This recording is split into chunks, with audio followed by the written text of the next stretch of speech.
Good morning बच्चों, कैसे हैं आप लोग। हम आशा करते हैं कि आप सभी अपने घरों में स्वस्थ होंगे, सुरक्षित होंगे। और जैसे कि हम आपके लिए प्रतिदिन एक नई वीडियो लेके आते हैं और उसी क्रम में आज भी एक नई वीडियो आपके सामने लेके आए हैं। अभी तक हमने पिछली वीडियो में आपको प्रश्नावली 1.2 के प्रश्न संख्या 1, 3, 4 करा दिए हैं। इस वीडियो में हम आगे के प्रश्न कराएंगे। प्रश्न कराने से पहले आप सभी से ये मैं अपील करना चाहता हूँ कि आप सभी लोग आरोग्य सेतु ऐप डाउनलोड कर लें, यदि किसी ने ना किया हो तो, और अपने आस पड़ोस भी आरोग्य सेतु ऐप को डाउनलोड कराएं।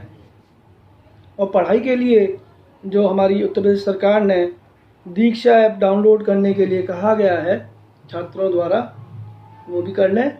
और यदि किसी ने नहीं किया है तो वो सभी डाउनलोड करें और अपने पाठ्यक्रम को देखें, पढ़ें। और जैसा कि आप सभी को विदित है कि प्रतिदिन प्रत्येक विषय की वीडियो आपके ग्रुप पे डाली जाती है, उसे निरंतर रूप से देखें और अपनी पढ़ाई को निरंतर करते रहें। और जैसा कि सरकार द्वारा विभिन्न जोनों में ढील दी गई है, तो उस ढील का सदुपयोग करें, दुरुपयोग ना करें। बहुत ज़्यादा आवश्यकता पड़ने पे ही घर से बाहर निकलें, भीड़ भाड़ वाले इलाके में जाने से बचें। और जब भी घर से निकलें तो अपना मुंह बांध के, मास्क से, रुमाल से या किसी कपड़े से बांध के निकलें। और निरंतर घर में रहने पर भी आप निरंतर अपने हाथों को हर 1 घंटे 2 घंटे बाद साबुन से अच्छी तरह धोएं, सैनिटाइज करें। बाहर से जब भी आएँ तो सबसे पहले अपने हाथ धोएं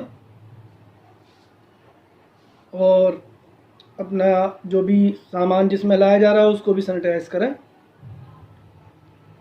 बस यही है, और ज़्यादा वार्तालाप न करते हुए हम अपनी वीडियो को आज आगे बढ़ाते हैं। तो देखिए, ये प्रश्न संख्या 6 है, जिसमें दिया गया है कि मान लीजिए कि ए एक समुच्चय जिसमें अवयव हैं 3, कौन कौन से, 1, 2 और 3। बी दूसरा समुच्चय जिसमें अवयव हैं 4, कौन कौन से, 4, 5, 6, 7।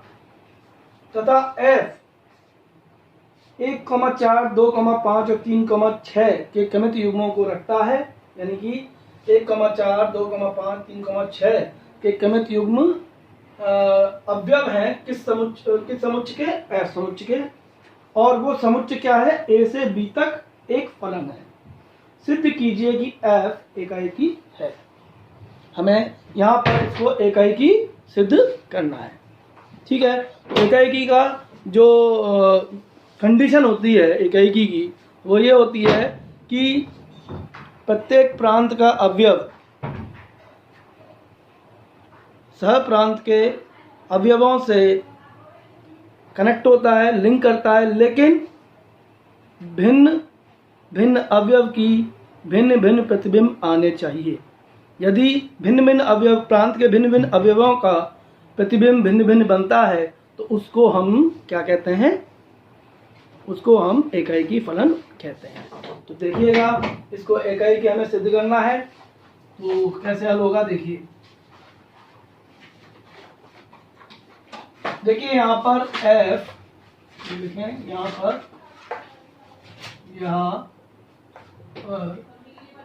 f a से b में एक फलन है, a से b में एक फलन है।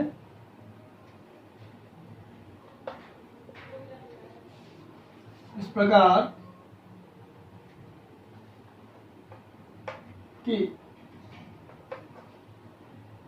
f समुच्चय 1,4,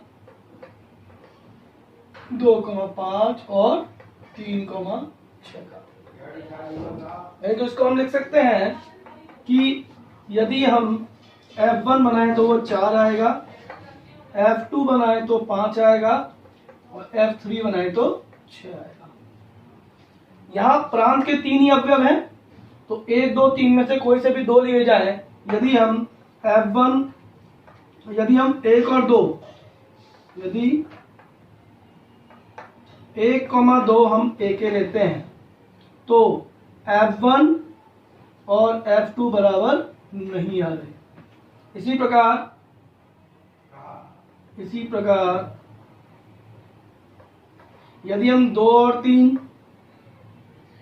अवयव लेते हैं एक तो भी F2 और F3 बराबर नहीं है। देख लीजिए, F2 का मान है 5 और F3 का मान है 6। तो हम ये कह सकते हैं कि F इकाई की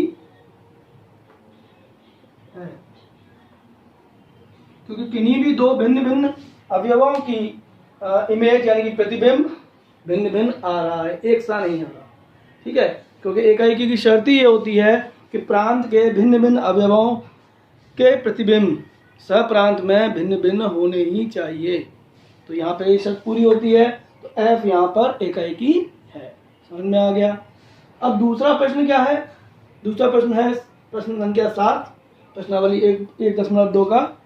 तो देखिएगा, निम्नलिखित में से प्रत्येक स्थिति में बताइए कि क्या दिए हुए फलन एकाएकी आच्छादक अथवा एकाएकी आच्छादी है। अपने उत्तर का औचित्य भी बताइए। तो यहाँ हमें जांच करनी है, यहाँ हमें चेक करना है, जांच करनी है, सिद्ध नहीं करना है। तो हम यहाँ पर उदाहरण प्रस्तुत करेंगे कि ये एकाएकी क्यों है और आच्छादक या एकाएकी आच्छादी क्यों है। क्योंकि हम बता चुके हैं पहले भी कि जो फलन एकाएकी हो और आच्छादक हो तो वो फलन एकाएकी आच्छादी कहा जाता है। ठीक है, यानी कि एकाएकी आच्छादी होने के लिए इस फलन को चाहे पहला वाला लेने भाग चाहे दूसरा वाला लेने भाग, पहले भाग में भी F हमारा क्या होना चाहिए? एकाएकी भी होना चाहिए और आच्छादक भी होना चाहिए, जब भी F को हम एकाएकी आच्छादी कहेंगे। ठीक है, तो देखिए पहले वाले को हल करते हैं। यहाँ F R से R में परिभाषित है और Fx क्या है? 3 - 4x। तो यहाँ पर हमको ठीक है आच्छादी है ये पता करना है, तो चेक करना है। वैसे तो x के मान ले लें, x के मान ले लें। तो देखिएगा यहाँ पे हम देखें कि x के मान अगर ले लें हम इसमें 1 और -1, 1 और -1, यदि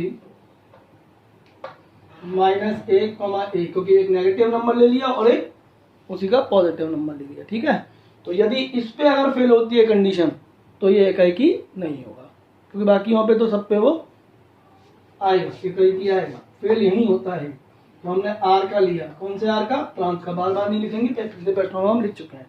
तो क्योंकि हम एकाएकी के लिए जा रहे हैं तो एकाएकी में सबसे पहले हम प्रांत के अवयव लेते हैं। तो -1,1 रियल नंबर 2 ले लिया हमने और यहाँ से हमने F ऑफ -1 निकाला, यानी कि 3 - 4 गुणा -1, जो कि कितना आता है?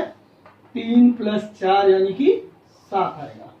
ऐसे ही F1 निकाला तो ये कितना आएगा? 3 - 4 गुणे 1, यानी कि 3 - 4 यानी कि -1। यहाँ से देख रहे हैं कि F-1 और F1 बराबर नहीं है। तो ये किस शर्त को दर्शाता है? बिल्कुल, ये F एकाएकी है, F एकाएकी है। यहाँ से सिद्ध हो गया, क्योंकि हम जानते हैं कि दो भिन्न भिन्न अवयव लिए गए हैं, तो यदि भिन्न भिन्न इनके प्रतिबिंब आते हैं तब यह क्या कहलाएगा? एकाएकी। अगर समान अवयव आ जाता प्रतिबिंब में तो ये एकाएकी नहीं होता। ठीक है, बिल्कुल सही। अब इसको आच्छादी के लिए गाना है, हमको देखना है, चेक करना, जांचना है। तो सभी y बराबर r यानी कि सहप्रांत का लेते हैं के लिए y बराबर fx लिया और fx का मान कितना है? 3 - 4x। इसको यदि हल करें x के लिए तो x बराबर हो जाएगा, कितना होगा भाई? 3 माइनस वाई बटे 4, 3 माइनस वाई बटे 4। ठीक है, अब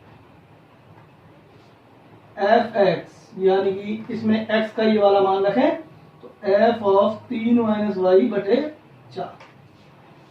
हम जानते हैं कि एफ एक्स की परिभाषा है 3 माइनस 4 गुणा एक्स, यानी कि जो भी यहाँ होगा, अगर यहाँ 4 होता तो 4 रखते, 5 होता 5 रखते, पाई होता पाई रखते, लेकिन यहाँ पर अब एक्स ही अगर ये आ रहा है तो ये रखेंगे 3 माइनस 4 गुणा 3 माइनस वाई बटे 4।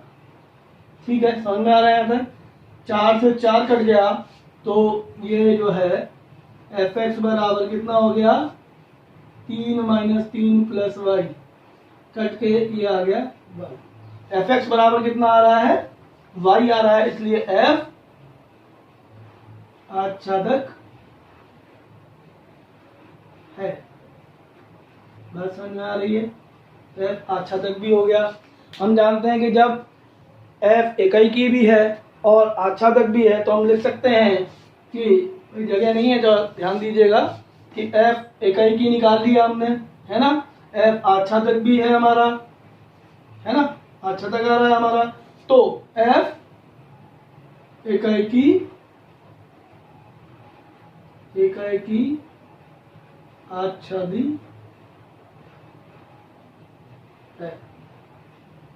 ठीक है, एक लाइन लिखनी थी तो इसलिए हमने यहीं लिख लिया है। ठीक है,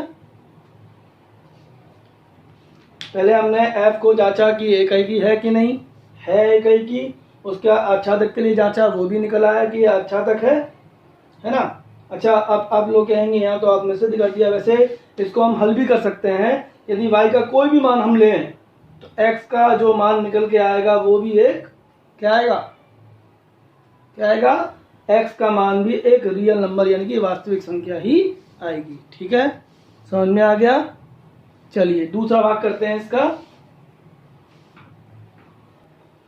अब देखिए दूसरा भाग देखते हैं। यहाँ पर भी हम लिखेंगे, यहाँ पर f जो कि r से r में फलन है और परिभाषा क्या है इसकी, एफ एक्स बराबर 1 plus x square, 1 plus x square की x का वर्ग। ठीक है, 1 प्लस एक्स की घात 2। ठीक है, अब इसमें हमें जांच करनी है कि इकाई की है कि नहीं। तो देखिएगा, यदि क्योंकि r दिया है, z दिया हो, r दिया हो या आपका q दिया हो तो हम एक नेगेटिव और एक पॉजिटिव नंबर ले सकते हैं। प्राकृत संख्या, क्योंकि हम जानते हैं प्राकृत संख्या 1 से ही प्रारंभ होती हैं तो उसमें हम नेगेटिव नहीं ले सकते, लेकिन जहाँ ले सकते हैं वहाँ हम लेंगे, क्योंकि फेल यदि होती है कंडीशन तो इन्हीं नंबरों पे फेल होती है। ठीक है, चलिए तो एक लिया हमने, चलो -1 नहीं लेते इस बार, -2, लेते हैं r के। ये बताने की जरूरत नहीं है कि कौन सा r है, ये प्रांत वाला r है। ठीक है, तो अब देखें यहाँ पर कि f ऑफ -2 निकाला हमने, ये कितना आएगा, 1 प्लस -2 का वर्ग यानी कि 1 प्लस 4 यानी कि 5। ठीक है, ऐसे ही f2 निकाला, ये कितना आएगा, 1 प्लस 2 का वर्ग, ये कितना आएगा, 1 प्लस 4, ये भी आया 5। जबकि भिन्न भिन्न अवयव लिए हैं, यानी कि हम ये कह सकते हैं कि यहाँ पे x1 और x2 बराबर नहीं है, तो fx1 बराबर fx2 नहीं आना चाहिए। लेकिन यहाँ क्या हो रहा है, यहाँ पे -2 f ऑफ -2 और f ऑफ 2 दोनों ही बराबर आ रहे हैं, यानी कि इस शर्त को जुटला रहे हैं, यानी कि f इकाई की नहीं है। पहली बात हो गई कि f इकाई की नहीं है। तो आगे हम हल करें या ना करें, लेकिन इन्होंने कहा है यदि खाली हमें इकाई की आच्छादी पता करना होता तो इसके बाद हम हल नहीं करते। क्यों नहीं करते? क्योंकि इकाई की नहीं है तो इकाई की आच्छादी होने का सवाल ही पैदा नहीं होता। ठीक है, लेकिन यहाँ पर हमें इकाई की आच्छादक अथवा इकाई की आच्छादी तीनों ही चीज पता करनी है। तो इकाई की तो है नहीं, आच्छादक के लिए देखते हैं। देखिए, यदि y r का है, यदि सभी y यदि सभी y जो कि r के हैं के लिए y बराबर fx, तो fx कितना है 1 प्लस एक्स स्क्वायर। fx कितना है 1 प्लस एक्स स्क्वायर, तो एक्स स्क्वायर बराबर कितना हो जाएगा, एक्स स्क्वायर बराबर हो जाएगा y माइनस 1। यहाँ से देखिए हल कीजिए, 1 को उधर ले जाइए तो y माइनस 1 हो गया, यानी कि x का मान हो गया वर्गमूल y माइनस 1। ठीक है। अब यदि माना कि y बराबर 0 जो कि r में है, सहप्रांत में है, के लिए मत करो, तो x बराबर कितना आ जाएगा, x बराबर कितना आएगा बताइए 0 माइनस 1, जिसको हल करेंगे तो x का मान अंडर रूट माइनस 1 यानी कि आयोटा, और आयोटा रियल नंबर यानी कि वास्तविक संख्या नहीं होती। यानी कि हम कह सकते हैं for all y belongs to r के लिए x does not belongs to r, प्रांत का नहीं आ रहा, तो f आच्छादक नहीं है। अतः f एकाएकी आच्छादी नहीं है। ठीक है। एक बात ध्यान देने वाली बात है कि एकाएकी है फलन लेकिन आच्छादक नहीं है, तब भी फलन एकाएकी आच्छादी नहीं होगा, क्योंकि एकाएकी आच्छादी के लिए फलन का एकाएकी और आच्छादक दोनों का होना जरूरी है। जब फलन एकाएकी भी हो और आच्छादक भी हो तभी हम कहेंगे कि फलन एकाएकी आच्छादी है। ठीक है, बाइजेक्टिव है। ठीक है, समझ में आ रहा है। ठीक है, चलिए अगले सवाल पे चलते हैं। देखिए प्रश्न के 8 है, इसमें दिया है कि मान लीजिए कि a तथा b दो समुच्चय हैं, सिद्ध कीजिए कि f जो कि a क्रॉस b से b क्रॉस a में एक फलन है।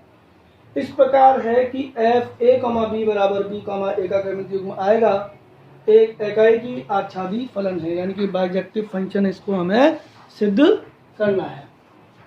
ठीक है, तो जब सिद्ध करना है तो एकाएकी भी सिद्ध करना होगा और आच्छादक भी सिद्ध करना होगा। आच्छादक, ठीक है। तो देखिएगा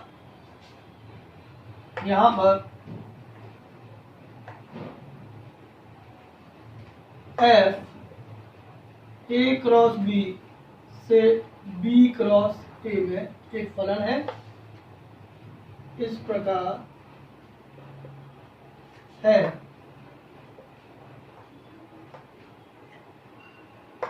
कि f a, b बराबर b, a।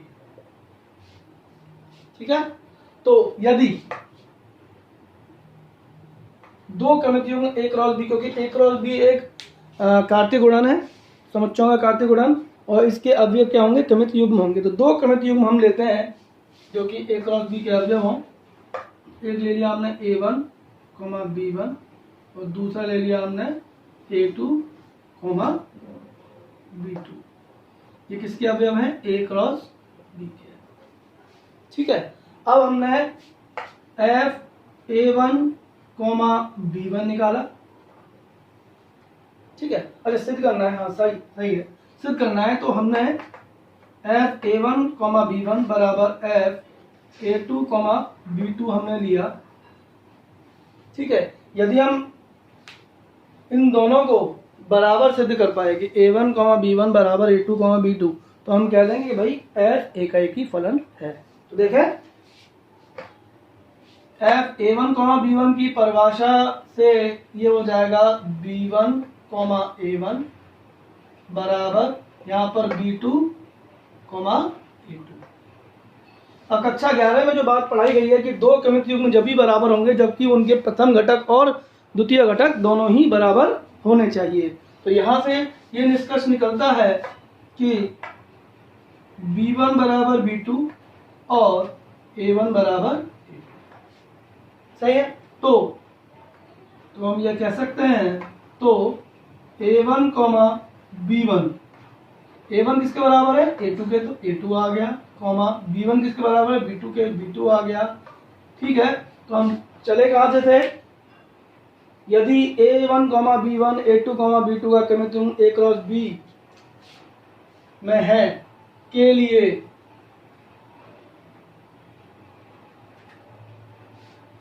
f A1 B1 बराबर f A2 B2 हो, तो ये जो परिभाषा है, परिभाषा से ये आ जाएगा B1 A1 और ये आ जाएगा B2 A2 का क्रमिक। दोनों क्रमिक बराबर हैं, इसका मतलब प्रथम घटक और द्वितीय घटक दोनों के बराबर होंगे, तो B1 का मान B2 के बराबर, A1 का मान A2 के बराबर। तो हम जानते हैं कि अगर क्रमिक युग्म A1 B1 रखा जाए तो A1 का मान A2 है और B1 का मान B2 है, तो ये दोनों बराबर आ गए, यानी कि f इकाई की फलन है, फलन।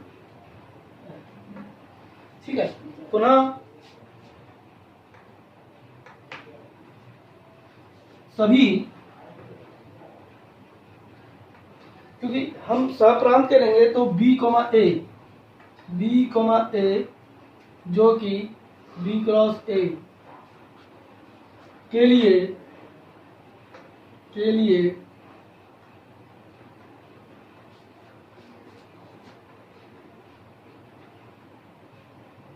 f A, B बराबर B, A होगा। ठीक है, तो ये जो ये किसकी जगह लिया हमने, x की जगह ना, तो B, A बराबर तो f A, B होगा, क्योंकि y बराबर fx होता है, तो x यहाँ पे जो आ रहा है तो A, B किसका है, A, B क्रमिक युग्म किसका है, B A क्रॉस B का। ठीक है, सभी B, A जो कि B क्रॉस A के अवयव हैं के लिए B, A बराबर f A, B बन जाएगा, जो परिभाषा है।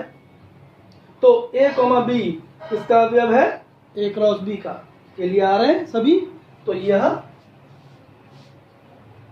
f आच्छादक है,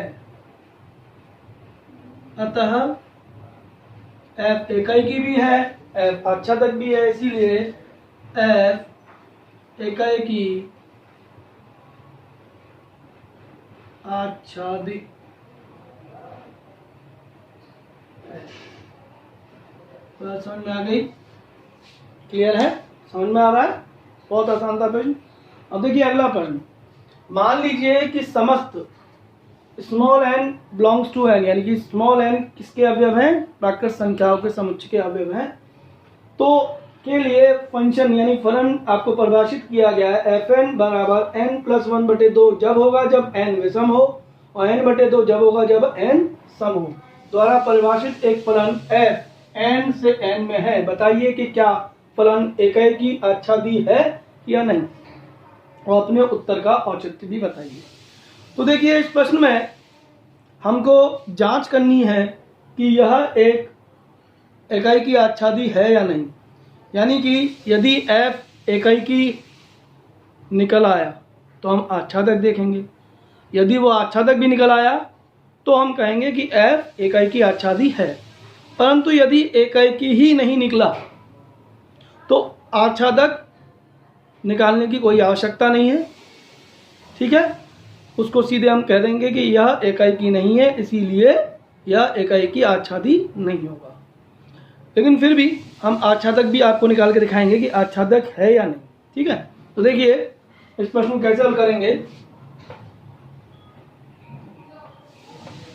यहां पर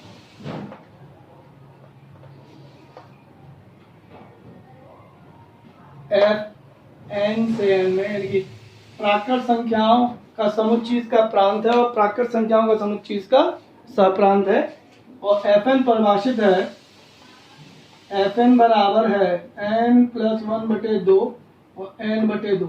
n+1/2 तो n जब विषम हो, n विषम है तब तो ये है, और n सम है तो n/2 है। ठीक है, समझ में आ रहा है। चलिए अब यहाँ पे हम यदि आगे बढ़े तो सबसे पहले इकाई के लिए देखेंगे।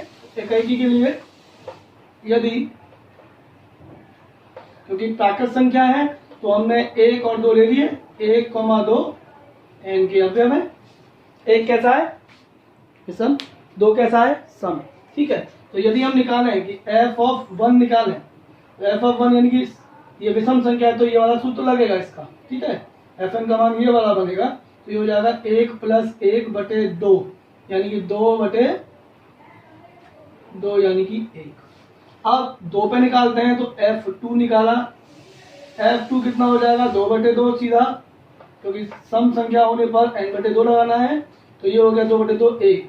यहाँ से देखें कि f1 और f2 दोनों ही बराबर आ रहे हैं। दोनों ही कैसे आ रहे हैं? दोनों ही बराबर आ रहे हैं, जबकि 1 और 2 बराबर नहीं है। जब x1 और x2 बराबर नहीं है तो fx1 बराबर fx2 नहीं आना चाहिए, जब ही f इकाई की फलन कहलाता है। लेकिन यहाँ पर क्या हो रहा है कि x1 और x2 बराबर नहीं लिए, लेकिन fx1 और fx2 दोनों बराबर आ रहे हैं। 1 और 2 बराबर नहीं होते, लेकिन उनके फलन के मान यानी कि f1 और f2 दोनों ही बराबर आ रहे हैं। इसका मतलब f इकाई की नहीं है। तो हम ये कह सकते हैं कि भाई ये इकाई की नहीं है, तो ये आच्छादक हो या ना हो, ये इकाई की आच्छादी नहीं होगा। परंतु हम इसमें आच्छादक भी आपको बताते हैं कि आच्छादक में 2 इसमें कंडीशन बनती हैं, क्योंकि n को विषम और सम दोनों में ही लेना है हमको। ठीक है, तो केस फर्स्ट, दशा प्रथम, जब n विषम यानी कि n बराबर 2r+। ठीक है, यहाँ पर r क्या है? प्राकृत संख्या। ठीक है, अब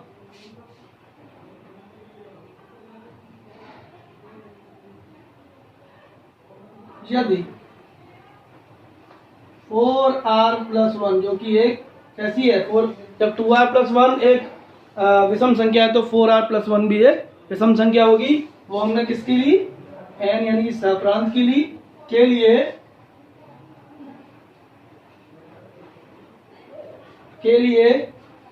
fn यानी कि ये मान रखेंगे 4r+1, तो ये आ जाएगा 4r+1 + 1/2, क्योंकि n की जगह हमने ये रखा है पूरा।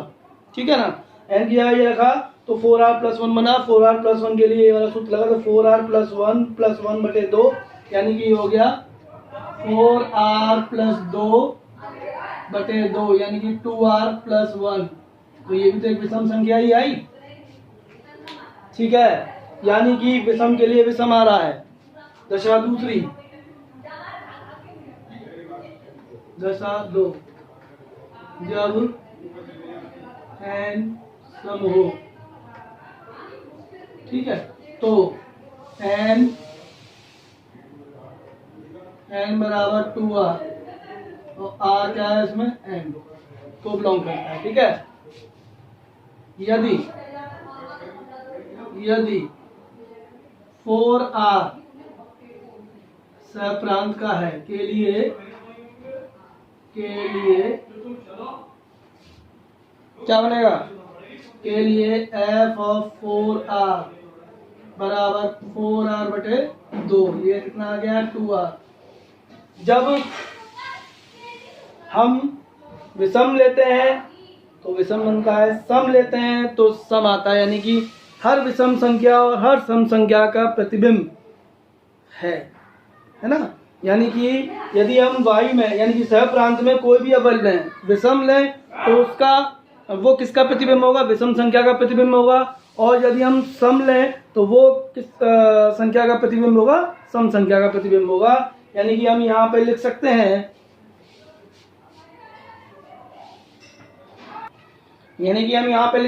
कि यदि विषम संख्या अगर हम सहप्रांत की लेते हैं तो उसका जो किस अवयव का प्रतिबिंब होगा? विषम संख्या का। और जब हम कोई सम संख्या लेते हैं सप्रांत की तो वो किस अवयव का प्रतिबिंब बनेगा? सम संख्या का। तो यहाँ से लिखा जा सकता है कि f आच्छादक है, ठीक है, परंतु f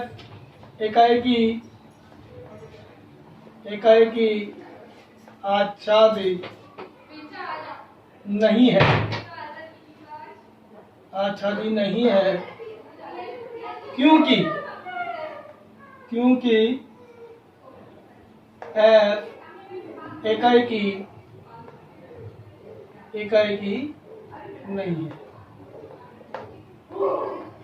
ठीक है, क्योंकि हमने पहले सिद्ध कर चुके हैं कि f एकाएकी नहीं है और एकाएकी आच्छादी के लिए यानी कि बाइजेक्टिव फंक्शन के लिए हमको f एकाएकी यानी कि 1 to 1 भी दिखाना होता है, सिद्ध करना होता है, और ऑन टू यानी कि आच्छादक भी दिखाना होता है। आच्छादक तो आ रहा है लेकिन यह 1 to 1 यानी कि एकाएकी नहीं है, इसी वजह से यह क्या नहीं है?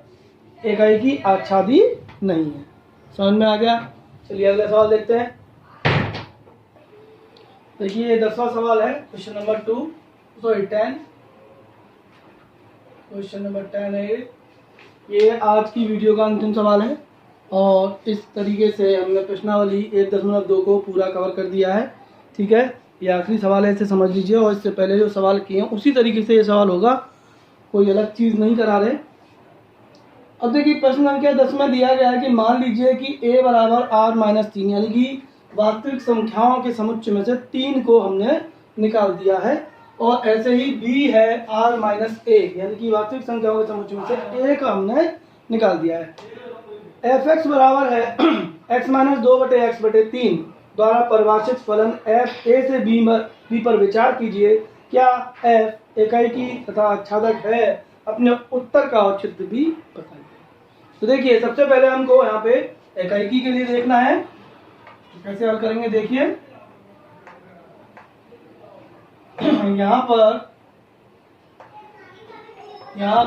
f a से b में फलन है, ठीक है, जबकि fx परिभाषित है x-2/x-3 और a क्या है? a में r है, मतलब a बराबर r है, लेकिन वास्तविक संख्या में से 3 निकाल दिया गया है, यानी कि x का मान कभी 3 नहीं लिया जाएगा, और b r-1 है यानी कि 1 नहीं लिया जाएगा, यानी कि y बराबर कभी 1 नहीं लेंगे हम, ठीक है। अब देखिए इसको कैसे हल करेंगे, तो सबसे पहले यदि x1, x2 सिद्धि कर लेते हैं, ठीक है, देखते हैं क्या होता है, क्योंकि वैसे तो निकालेंगे तो बहुत सारे एग्जाम्पल इसमें आ जाएंगे।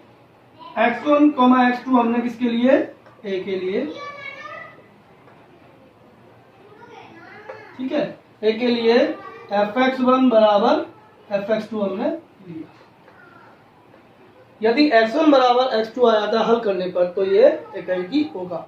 देखें इसको हल करें, fx1 का मान हो जाएगा x1-2/x1-3, ऐसे ही ये हो जाएगा x2-2/x2-3, ठीक है। इनको कैंची उड़ा करें, इसका इसमें और इसका इसमें, तो ये बनता है x1-2 में x2-3 का गुणा हो गया बराबर x2-2 में x1-3 का गुणा हो गया। इसको हल करें तो ये बनता है x1x2 माइनस का 3x1 माइनस का 2x2 और प्लस का 6। ऐसे यहाँ हल करें तो x1x2 माइनस का 3x2 माइनस का 2x1 और प्लस का 6, ठीक है। यहाँ तो समझ में आ रहा है, 6 से 6 कट गया, x1x2 से x1x2 कट गया, ठीक है। अब x1 वाला पद इधर ले आए तो ये बनता है -3x1 प्लस का 2x1 और यहाँ -3x2 प्लस का 2x2,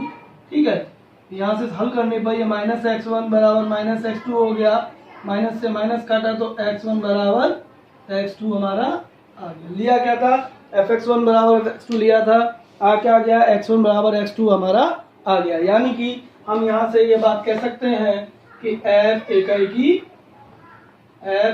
की फलन है। ठीक है, बात समझ में आ रही है। f इकाई की फलन है। हमने x1 और x2 लिए इस तरीके से कि fx1 बराबर fx2, इनको हल किया तो x1 बराबर x2 आ गया। यह शर्त होती है इकाई की फलन की, तो इसीलिए f इकाई की फलन है। अब हम लेंगे आच्छादे के लिए, तो यहाँ लिखेंगे पुनः सभी y ले लेते हैं, y बिलोंग्स टू b यानी कि सहप्रांत। ठीक है, के लिए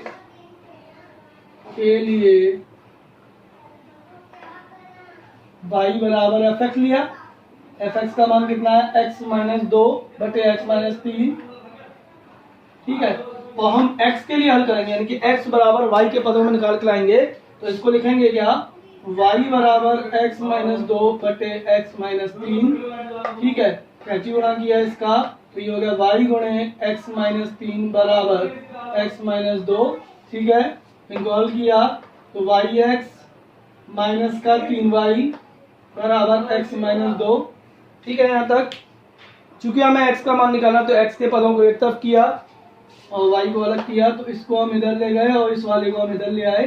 तो ये लिखा जाएगा yx माइनस x। ठीक है, और 3y इधर जाएगा तो नेगेटिव था, तो इधर हो गया पॉजिटिव, 3y माइनस 2। इन दोनों में से यदि हम x कॉमन ले लें तो y माइनस 1 बनता है, ये हो गया 3y माइनस 2। तो x का मान हो गया 3y माइनस 2 बटे y माइनस 1। ठीक है, x का मान निकाल लिया। अब fx के मान निकालेंगे हम। x का y के पदों में निकाला, उसे रख के यदि वो y के बराबर आ जाता है तो ये आच्छादक भी होगा। ठीक है, तो देखें अब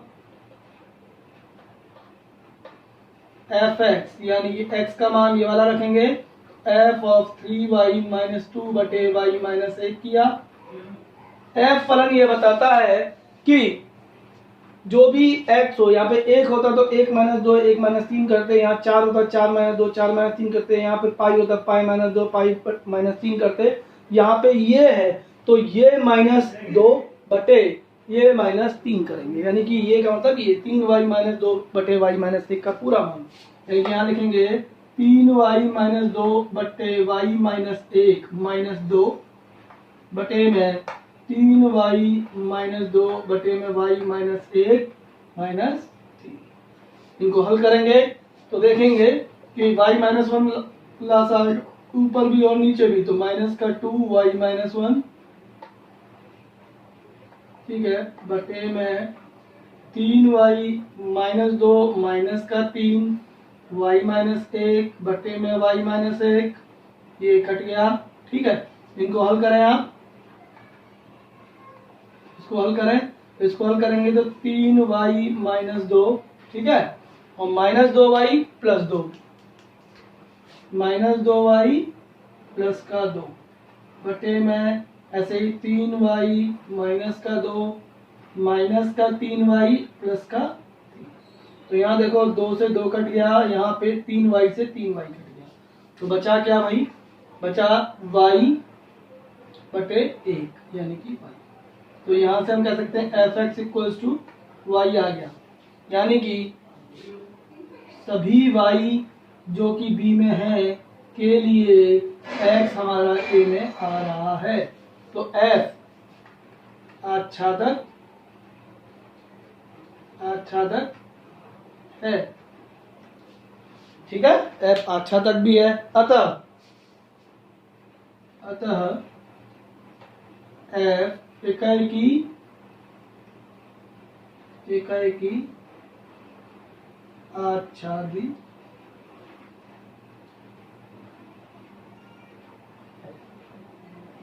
ठीक है, तो ये आखिरी सवाल था आज का। हम आशा करते हैं कि आपको समझ में आ गया होगा। इस वीडियो को बार बार पॉज करके रोक के देखिए, जहाँ स्टेप समझ में ना आए। ठीक है, वहाँ फोकस कीजिए और समझिए, और यदि फिर भी कोई समस्या आती है तो हमें व्हाट्सएप कीजिए, हम आपकी समस्या का निदान करेंगे। और बस ये है कि आप डेली वीडियो देखिए, पढ़िए, ठीक है।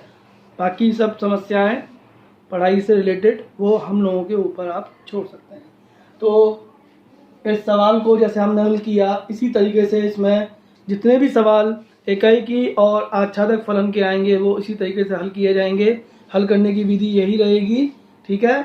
तो आज ज़्यादा चर्चा ना करते हुए आगे तक आज की वीडियो यहीं समाप्त करते हैं। धन्यवाद।